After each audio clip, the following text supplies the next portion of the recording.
Welcome. You're listening to Reimagine Truth Ministries, where we unlearn religion, remember the divine, and reclaim what was hidden. I'm your host, Yisrael April, the altar, the offering, and the voice you didn't know you were waiting for. If you've got questions, you belong here. Let's begin. So, we're starting week 3 talking about the false God and the trap of the flesh. You were never made in his image. We're going to use the text hypostasis of the archons.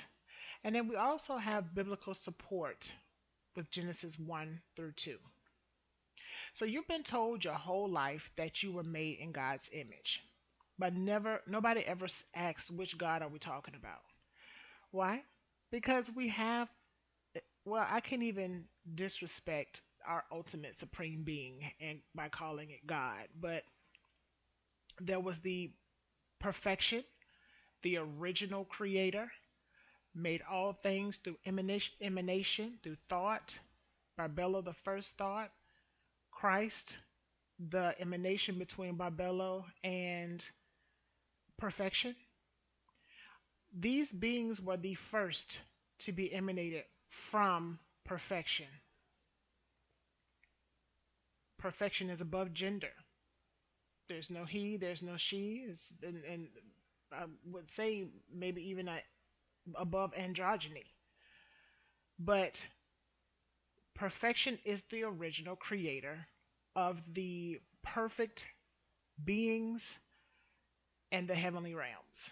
Okay? Then we have wisdom, which is also known as Sophia. Sophia, again, coming back from our week 2 lesson, Sophia she wanted to create her own being, which is called Yaldabaoth.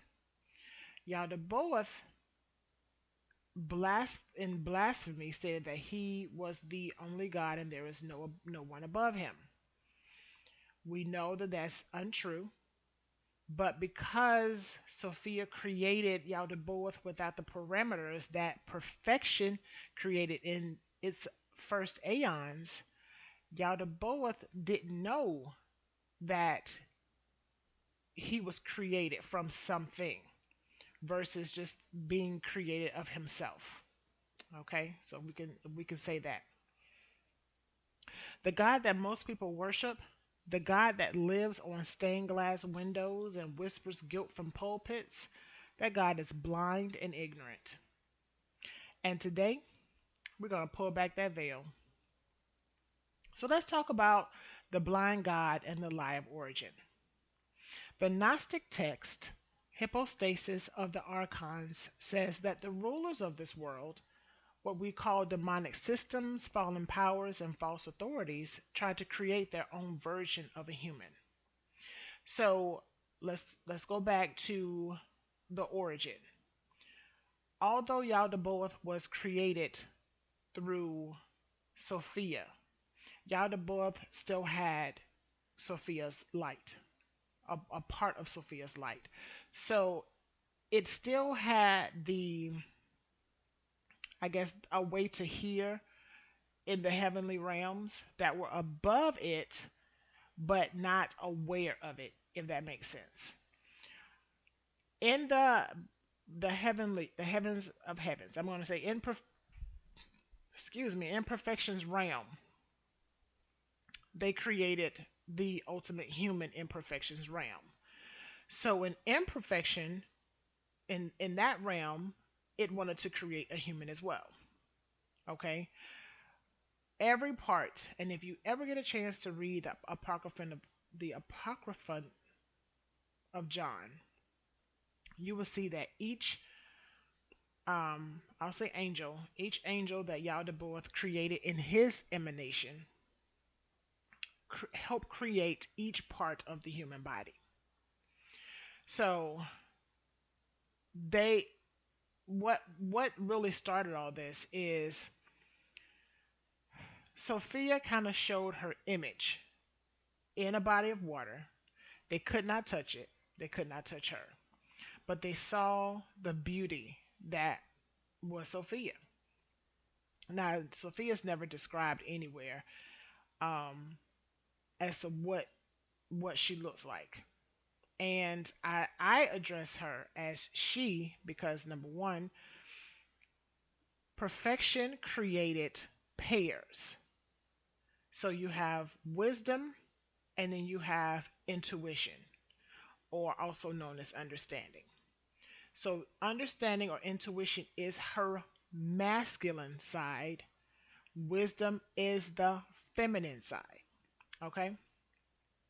So they saw the image of Sophia in the waters, and they immediately wanted to emulate a being that looked like her. Okay? So they saw the image of true divinity reflected in the waters, but they didn't understand what they were looking at. They wanted to copy it, they wanted to trap it, so they said, come, let us create a man that will be soil from the earth. So take a minute and pause. What else was created from the soil of the earth? Who else? Right? That's Genesis 2:7. Here's Adam. So we're introducing Adam at this point. But it isn't perfection's masterpiece. Because although Yaldabaoth and its children or its angels can create the body, you cannot animate it. Yaldabaoth doesn't have the spark. Yaldabaoth doesn't have the light to emanate or animate rather Adam's body. So this is where we are. Here's the trap. Here's the trap. This is what keeps us bonded to this earth. I stated in I think what first or second week that we are souls that are trapped in matter. And in order for us to exit out of this matter, we have to go through a process called, in Greek, it's called gnosis, but we have to get back to the fullness because we cannot exit this earth with being incomplete.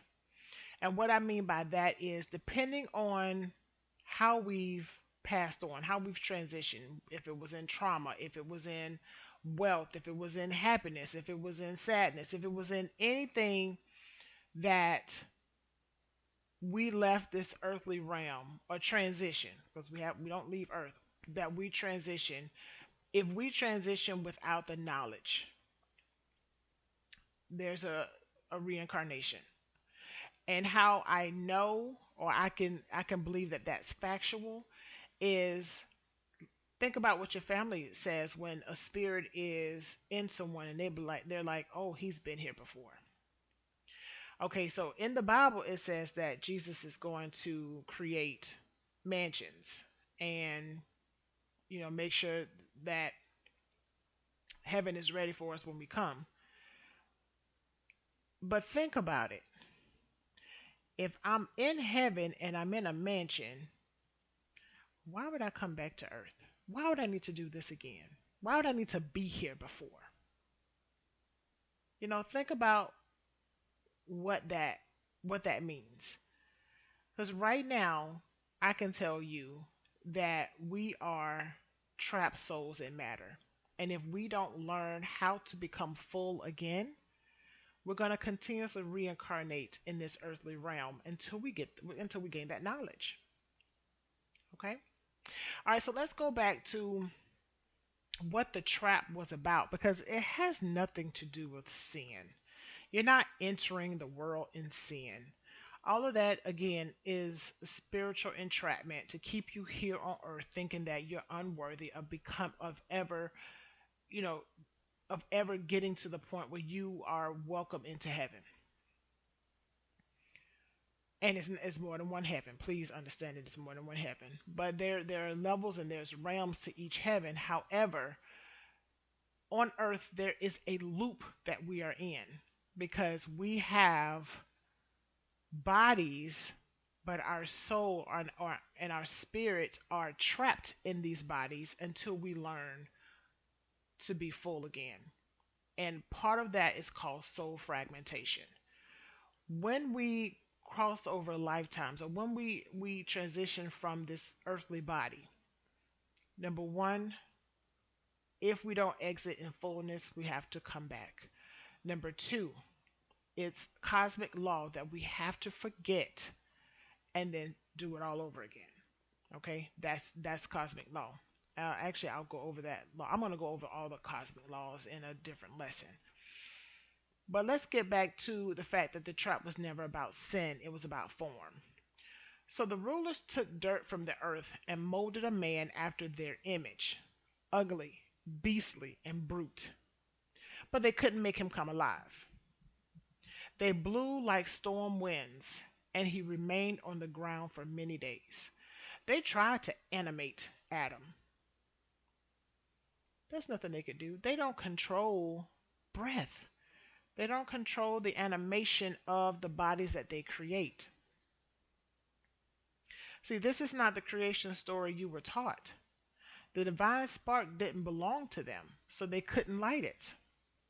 They tried to fake what they say, I'm sorry, what they saw in the water. So when they saw Sophia's image, they tried to recreate the image that they saw.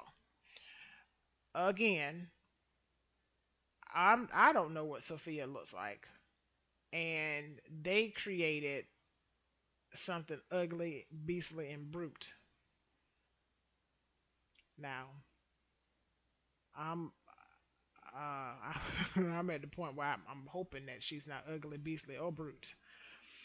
But they tried to copy Sophia's light, but they couldn't hold it. So here we are, and I want you to imagine this. Adam is created. He's a big old meat suit. Okay. He's able to sway back and forth. I want to say the hypostasis of the archons stated that he was able to at least move, but he couldn't get up, walk around, and think. Okay. So what they did was, in the wisdom of Sophia, she she emanated another being called Zoe. We're going to call her Zoe, which means life. Zoe is the breath. She is what animates the bodies. She is what animates our bodies. She is what causes us to remember. And I want to understand. I want to make sure that this remember. I'm not just talking about a memory. I'm talking about re-member. She causes us to remember, bring back those fragmented souls from all those lifetimes, bring us back together. So let me give you some more information on that aspect. When we're talking about soul fragmentation, right now we're in this lifetime, and a lot of what we've gone through, especially if it's been difficult, it's been challenging, but we've overcome, that overcoming pulls a fragmented soul from another lifetime. It pulls a piece from another lifetime because you have to be full in order to get to perfection. You have to be complete. There's no fragments here or fragments there. So, another example, and I apologize, guys, I just got through at lunch, but another example, let's just say you transitioned because of trauma or because you were murdered. All right. So, again, we don't have this knowledge. So, you incarnated back here on earth. You have to go through the forgetfulness, but a piece of your soul, a piece of your spirit is in that lifetime where you were murdered. So in this lifetime, I don't know what you would need to do to bring that soul back. That's between you and Sophia and Zoe to help you remember. But there's things that we go through in the life that we've woken up in, the life that we've awakened to, that will pull those fragmented souls back into the current lifetime in order for us to understand, or what I like to say, understand how to get back to perfection. because our goal is to get back to perfection, but not just get back to perfection any old kind of way, because we cannot step into fullness not being full. So we have to be full. All right. Now let's go back to Adam. Yaldabaoth and his cronies knew that they could not animate Adam. So in the image that they thought about, in the hypostasis of archons, and I hope I'm saying this book name correctly. Language is something else. It said that it tricked incorruptibility. So their ideas and their prayers went to incorruptibility, which is Sophia. They tried to trick Sophia into coming back down and entering into the body. Well, we know Sophia's smarter than that. We know it. But what Sophia did was, in her emanation of Zoe, she created life. So Zoe's job is to breathe. Her job is to remember. That's just the short list. But it was Zoe who came down and breathed life into Adam. And the thing about that is when Zoe breathed life into Adam, but then you have the Apocryphon of John, and then you have the origin of the world, and each one is a different story. But the main the main issue is the archons could not animate life. Okay, so when you were told you were made in His image, the meat suit possibly, the spark, and the animation, not at all, because the God of this earth could not animate its creations. All right, that God was blind, that God was arrogant and mistaken. Right. The voice of truth came down and said, "You are mistaken, Samael." I think we've heard that name before.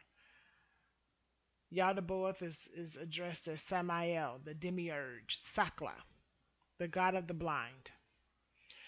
They made a copy from the original image that they saw, but they could not animate, they could not breathe life. So when they told you your body was sinful, your emotions were too much, your intuition was rebellion, they weren't protecting you. They were maintaining the trap. Because if you believe that you came in as a brand new baby already in sin, and we will discuss what that sin is that they consider, and it's not biting a piece of fruit, and it's not even understanding the tree of knowledge, because we need to determine what that tree actually was and what it protected and who it protected. Okay, we're going to get into that too, but I'm trying to sow the baseline, because once I start elaborating on additional messages, trying to get us to learn to remember ourselves into complete fullness. This bodysuit is a trap. And we have to get to fullness to get out. We're going to go back into, discussing what happened after Sophia's fall, because she was redeemed, and she was redeemed by the Christ. We're going to talk about the Christ being born through Mary. Mary spoke to spirit. The Bible doesn't go into detail because it minimizes women's achievements, but Mary spoke to spirit. That's just awesome. How do we get past anything else without acknowledging that Mary spoke to spirit? Right? We're not at a point where I don't think Mary should be worshipped in any way, because I don't think anybody should be worshipped. But The acknowledgement that she spoke to spirit and we've skipped over that is just astonishing. So we're going to talk about that as well.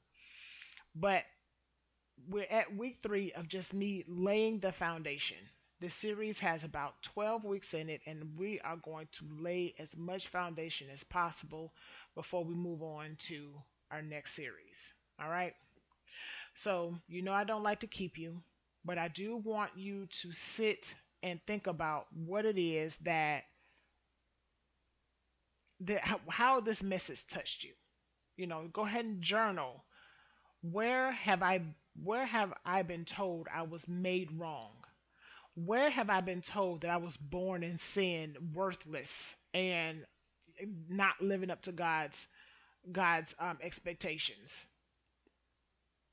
Right? What if my design was divine, but the story was corrupted? Here we are in this matter. Our spirit, our souls are trapped in this matter, but we didn't do it. We didn't cause any of this. Unfortunately, we were born into a world that is evil is first thing in the morning when it wakes up. But we have to know that we're protected and that we're guaranteed fullness. We're guaranteed to come off this earth without another reincarnation if we are full. And we're going to explain that so that you understand what needs to happen. Because I'm in the place now where we have to stop the brainwashing. We have to stop the programming. We have to reprogram. We have to re-hype and remember the actual perfection, the source, the father of everything. We have to remember who it is, who we're going back to. And we have to stop the reincarnation loop. Okay? So I want you to take a breath and I want you to reclaim your fragmented soul. So I want you to take 3 minutes each morning to breathe deep and just say aloud, I return to the image before the lie. I was not made to be trapped. I am not the copy. I am the light. Okay? So do this before you pick up your phone, before you scroll, before the world speaks into you. Reclaim your image from the inside out. Before we close, I want to give you an activation statement. Okay? Just say it one time, or however many times you need to say it. But we need to activate our new soul mission. All right? I renounce the blind God's claim on me. I take it back. There's no more claim on me. I am not his. I am not dust without spirit. I am light. I am memory. And I remember who I was before they tried to define me. Okay? Now, if this spoke to your spirit, share it with someone who's been questioning too. Subscribe so you don't miss what comes next. And remember, you're not broken, you're just remembering. Okay? I am Yisrael April, and this is Reimagine Truths Ministries.